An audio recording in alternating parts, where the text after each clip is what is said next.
Welcome back दोस्तों, कैसे हैं आप सब।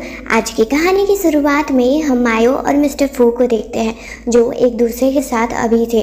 पर जैसे ही मायो का आँख खुलता है वो मिस्टर फू को देखकर पूछती है कि आखिर यहाँ पर हुआ क्या था। जिस पर मिस्टर फू कहते हैं कि क्या तुम्हें कल रात का मोमेंट कुछ भी याद नहीं है। जिस पर मायो याद करने की कोशिश करती है और तभी उसे कल रात के कुछ फ्लैशबैक आते हैं कि उसने मिस्टर फू के साथ क्या किया था। और ये याद करती ही वो अपने आप को ब्लेम करने लगती है, जिसे देखकर मिस्टर फू उससे कहते हैं कि इसमें तुम्हारी कोई गलती नहीं है और वैसे भी तुम्हें तो पता ही है कि मैं तुमसे कितना ज़्यादा प्यार करता हूँ। और वहाँ पर मायो अभी बहुत ज़्यादा ही शाई फील कर रही थी, तो इसी वजह से वो उनसे कह देती है कि मुझे कल रात के मोमेंट के बारे में कुछ भी नहीं पता है क्योंकि मैंने बहुत ज़्यादा ही ड्रिंक कर लिया था। और ये सुनकर मिस्टर फू को थोड़ा अच्छा तो नहीं लगता है, पर तभी वो उसके करीब आके कहते हैं कि क्या तो मैं तुम्हें कल रात के मोमेंट को याद दिलाने में मदद करूं। और ये बात सुनते ही अब मायो तो बहुत ज़्यादा नर्वस होने लगती है और तभी मिस्टर फू उसे किस कर लेते हैं। और मायो उस समय कुछ भी सोच नहीं पा रही थी और मिस्टर फू तभी उसके पास कहते हैं कि क्या अब तुम्हें अच्छे से याद आ गया। मायो बस हाँ में ही आंसर करती है। और अब घर पर देखते हैं जहाँ मायो मिस्टर फू के बारे में ही सोच रही होती है, तभी वहाँ उसके पास उसके दोस्त स्टार का कॉल आता है जो उनकी बहुत ही अच्छी दोस्त थी। और साथ ही उनके स्टार की कॉल के पीछे कोई और रीज़न था और उसने मायो को कुछ फ़ोटोज़ भी भेजे थे जिसमें साफ दिख रहा था कि मायो की जो स्टेप मदर है वो किसी आदमी के साथ घूम रही हैं और शायद उसे डेट भी कर रही हैं। और ये सब देखकर मायो बहुत ज़्यादा ही हैरान होती है। और उसी समय स्टार उनसे पूछती है कि क्या तुम्हें इस बात का श्योरिटी है कि तुम्हारे पेरेंट्स एक दूसरे से बहुत ज़्यादा प्यार करते हैं, यानी तुम्हारे फादर और तुम्हारी स्टेप मदर। और ये सब मायो भी पहली बार देख रही थी और उसे उस समय कुछ समझ में नहीं आ रहा था। और तभी स्टार उन्हें एक और चीज़ के बारे में बताती है और वो कोई और नहीं बल्कि मायो के एक्स बॉयफ्रेंड होते हैं, जिसके बारे में मायो सुनना नहीं चाहती थी क्योंकि मायो की जो स्टेप सिस्टर है और जो मायो के एक्स बॉयफ्रेंड है वो दोनों एक दूसरे के साथ अभी हैं। पर यहाँ पर केस थोड़ा उल्टा चल रहा था क्योंकि वो दोनों अभी एक दूसरे को चीट भी कर रहे थे। पर वहाँ पर स्टार उनसे कहती है कि तुम्हें तो पता ही है कि वो इंसान कैसा ही है, तुमने उसके लिए इतना कुछ किया, वो भी 3 साल तक, पर लास्ट में उसने बस एक ही काम किया, तुम्हें धोखा देने का। और अगर तुम नहीं होती तब तो उसका कंपनी भी कब का बैंकरप्ट हो चुका होता। पर अब मायो को उससे कोई मतलब नहीं था क्योंकि वो अपने मिस्टर फू के साथ बहुत ज़्यादा ही खुश भी थी। और फिर उसके बाद तभी मायो कॉल बहुत जल्दी में कट कर देती है क्योंकि गेट पर उनके कोई आया हुआ था, यानी मिस्टर फू आए हुए थे और वो उन्हें देखकर बहुत ज़्यादा खुश थी। पर मिस्टर फू इसलिए आए थे क्योंकि वो मायो को बहुत ज़्यादा ही मिस कर रहे थे और मायो तो उन पर कोई ध्यान ही नहीं देती थी और ऐसा बस मिस्टर फू को लग रहा था। पर वहाँ पर मायो उन्हें मनाने की बहुत अच्छे से कोशिश भी करती है और मिस्टर फू ज़्यादा समय तक मायो से गुस्सा भी नहीं रह पाते हैं। फिर उसके बाद मायो वहाँ मिस्टर फू से एक रिक्वेस्ट करती है और वो अपनी स्टेप मदर के बॉयफ्रेंड के बारे में पता लगाना चाहती थी। और वहाँ पर मिस्टर फू उस काम के लिए मान जाते हैं और साथ में उस काम के लिए उससे पहले ही उनसे रिवॉर्ड भी लेते हैं। और वहीं हम दूसरी साइड योल को देखते हैं। योल मायो की स्टेप सिस्टर होती है पर यहाँ पर वो अभी बहुत ज़्यादा रो रही होती है और उनके साथ जो बैठी हुई थी वो कोई और नहीं बल्कि मायो और योल की ग्रैंड मदर थी। पर वो सबसे ज़्यादा अपनी सेकंड डॉटर से यानी ग्रैंड डॉटर से प्यार करती थी, यानी योल से। और योल वहाँ पर बस अपना नाटक चालू की हुई थी कि मायो उसे कितना ज़्यादा परेशान करती है और उसी की वजह से मिस्टर चू अब उसके साथ नहीं रहना चाहते थे। और ये सब सुनकर मायो की जो ग्रैंड माँ थी वो बहुत ज़्यादा गुस्से में बहुत बुरा भला कह रही होती हैं और सारा ब्लेम जो भी योल के साथ अभी हो रहा है उसका ब्लेम बस मायो को ही कर रही थी। पर यहाँ पर तो मायो की कोई गलती ही नहीं थी और मिस्टर चू कोई और नहीं बल्कि मायो के ही एक्स थे। और वहाँ पर ग्रैंड माँ योल को मनाने की पूरी कोशिश करती है और उसे टेंशन लेने की ज़रूरत नहीं थी क्योंकि उसकी ग्रैंड माँ अभी उसके पास थी और वो योल से प्रॉमिस करती हैं कि वो मायो को सबक ज़रूर सिखा कर रहेगी। और मिस्टर चू तो तुम्हारे लाइफ से कभी भी जा नहीं सकते हैं क्योंकि उसके फैमिली में अभी एक बहुत ही इम्पॉर्टेंट पर्सन की बर्थडे आने वाली है जिसमें मैं तुम्हारी मदद करूंगी। पर वहाँ पर योल रोते हुए कहती है मायो तो मेरा कभी भी भला नहीं चाहती है और क्या पता वो इसमें भी अपना टांग आ रहा है। पर वहाँ पर ग्रैंडमा उसे कहती हैं तुम्हें इस बारे में सोचने की ज़रूरत नहीं है, तुम्हारी ग्रैंडमा अभी जिंदा है और वो तुम्हें खुश करने के लिए कुछ भी कर सकती है। और ये सुनकर वहाँ पर योल बहुत ज़्यादा खुश हो जाती है, क्योंकि वहाँ पर योल को लग रहा था कि मिस्टर चू वापस से मायो के पास जाना चाहते हैं, पर ऐसा कुछ केस नहीं था, बल्कि वो दोनों ही खुद एक दूसरे को चीट कर रहे थे, यानी योल और मिस्टर चू। और इस साइड देखते हैं जहाँ पर मायो मिस्टर फू के साथ डिनर कर रही थी, पर तभी मायो के पास ग्रैंडमा का कॉल आता है और वो मायो को मिस्टर चू फैमिली के बर्थडे पार्टी में इनवाइट कर रही होती है, यानी जाने के लिए कहती हैं। और अगर इस पार्टी में वो नहीं जाएंगी तब वो मायो से कहती हैं कि अगर तुम नहीं आई तब तुम समझ सकती हो कि मैं तुम्हारे साथ क्या कर सकती हूँ।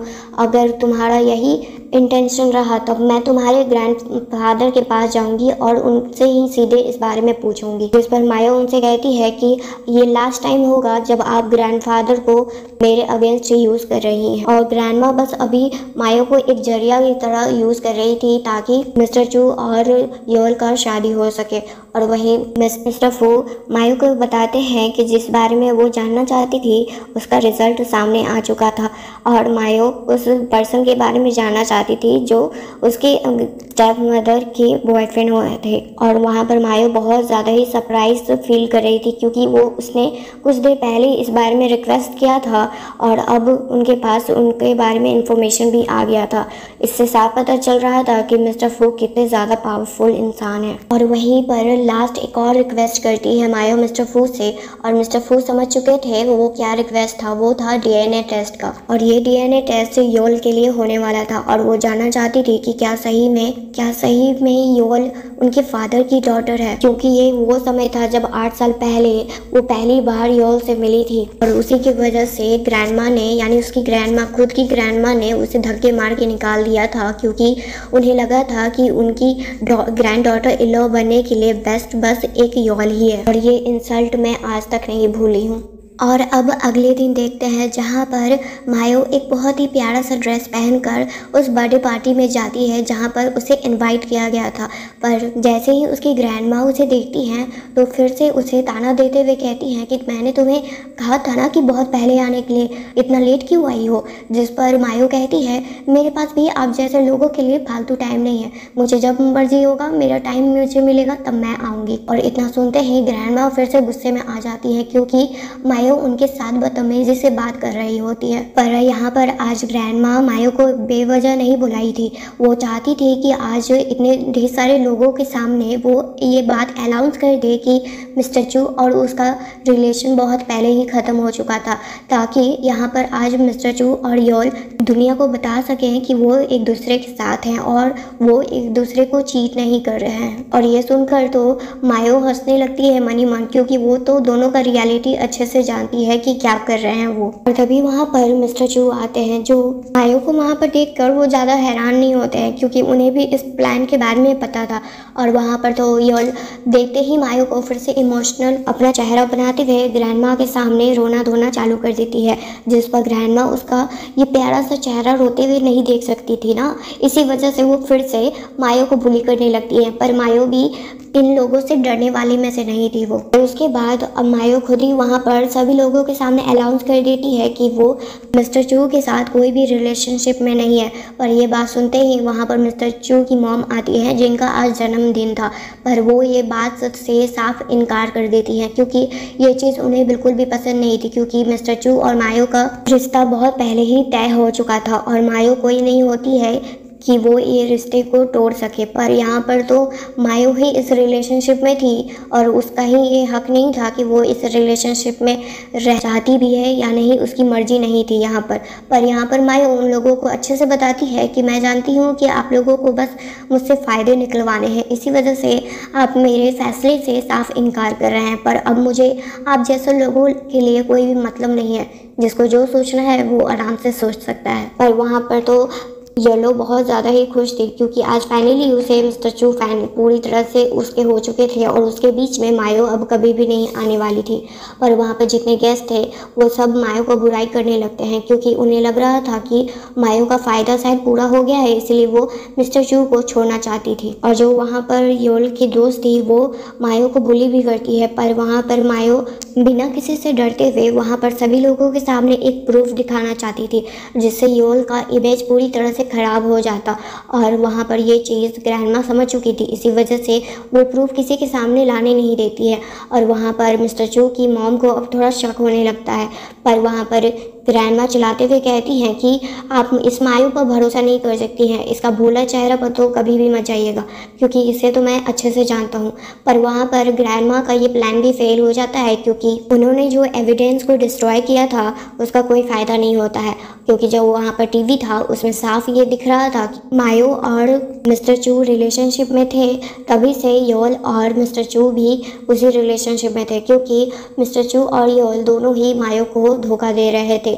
और ये चीज़ यहाँ पर आज इस फ़ोटो की वजह से प्रूफ हो जाती है क्योंकि ये वही फ़ोटो था जब मायो मिस्टर चू के साथ रिलेशनशिप में थी। फिर उसके बाद ये इन सब फ़ोटो को देखकर सभी लोग बात बनाने लगते हैं कि योल ने अपनी खुद की सिस्टर के बॉयफ्रेंड को सेड्यूस किया है और आज उसके साथ अपना रिलेशन आगे बढ़ाना चाहती है। और ये सब देखकर तो वहाँ पर मिस्टर चू की मॉम भी गुस्से में आकर वहाँ योल को एक जोरदार थप्पड़ खींच कर लगाती है। और जब योल गुस्से में मायो को कुछ बुरा भला कहती तब वहाँ मायो अपने के लिए स्टैंड लेते हुए कहती है कि मैंने कभी किसी के साथ बुरा नहीं किया, पर मैं ये भी नहीं देख सकती हूँ कि कोई भी ऐसा वैसा इंसान मेरे साथ कुछ बुरा करेगा और मैं चुपचाप सहते रहूँगी। मैं उन सब लड़कियों में से नहीं आती हूँ। पर वहाँ पर अब योल और मिस्टर चू अपना रोना धोना चालू करके कहते हैं कि हम दोनों एक दूसरे से सच्चा प्यार करते थे, इसी वजह से हम उस समय तुम्हें बता नहीं पाए और मुझे माफ़ कर दो। पर वहाँ पर मायो इन दोनों की एक्टिंग से बहुत ज़्यादा ही इम्प्रेस हो गई थी। पर जब ग्रैंडमा मायो पर गुस्सा कर रही थी तभी वहाँ पर मायो के प्यारे से बॉयफ्रेंड एंड कूल मिस्टर फू वहाँ पर आते हैं जो अपनी मायो के लिए स्टैंड लेते हैं। और जो मायो प्रूफ दिखाई थी उसके बाद जो नया प्रूफ था वो भी मिस्टर फू ने ही दिखाया था वहाँ पर। और ये बात मायो को पता चल जाती है जिस पर मायो मिस्टर फू को शाबाशी भी देती है। और वहाँ पर मिस्टर फू को मायो के पास देखकर सभी लोग ये कहते हैं कि मायो भी कोई अच्छी लड़की नहीं है, देखो इसने भी चीट किया है, जबकि ये साफ दिख रहा था कि वहाँ पर रियल चीटर्स कौन है। पर यहाँ पर ग्रैंडमा को तो अपनी योल के लिए स्टैंड लेना था क्योंकि वो तो मायो को कभी पसंद ही नहीं करती थी। और वहाँ पर वो मिस्टर फू से पूछने लगती है कि आखिर तुम कौन हो और इस लड़की के साथ आगे क्या कर रहे हो, जिस पर मिस्टर फू को बहुत गुस्सा आता है उस ग्रैंडमा पर और कहते हैं कि तुम्हारी हिम्मत कैसे हुई मेरी प्यारी से गर्लफ्रेंड के साथ घटिया बिहेवियर दिखाने की। सुनकर वहाँ पर ग्रैंडमा और गुस्से में आ जाती हैं। पर वहाँ पर अभी मिस्टर फू ज़्यादा कुछ करते नहीं हैं और जब योल को लगता है कि वहाँ अब उसके हाथ में कुछ भी नहीं है तब वो बेहोश होने का एक्टिंग करती है। और वहाँ से मायो और मिस्टर फू तो चले जाते हैं। पर अब दूसरी साइड ये यहाँ देखते हैं जहाँ पर जब योल को होश आता है तब उसे जो पता चला था उसके बारे में उससे बहुत ज़्यादा बुरा लगता है क्योंकि अब पूरा सिटी उसके अफेयर के बारे में बात कर रहा था और उसी वजह से उसका इमेज भी ख़राब हो गया था। पर वहाँ पर मिस्टर चू के पास एक बहुत ही बढ़िया सा प्लान था ताकि वो मायो को सबक सिखा सके। और क्योंकि ये प्लान वो था कि योल ने बहुत पहले ही एक परफ्यूम का इन्वेंट किया था, पर ये परफ्यूम भी उसने इन्वेंट नहीं किया था बल्कि मायो से चोरी कर ली थी। और अभी इस बारे में मिस्टर चू को बिल्कुल भी नहीं पता है इस बारे में और इस परफ्यूम को लेकर ही कोई प्लानिंग उन दोनों के बीच में चल रहा था। अभी से जब मायो और मिस्टर फू एक रात वॉक पर थे तब वहाँ पर मायो मिस्टर फू से एक नया रिक्वेस्ट करती है कि उसके आगे आने वाले प्लानिंग में उसकी मदद करे।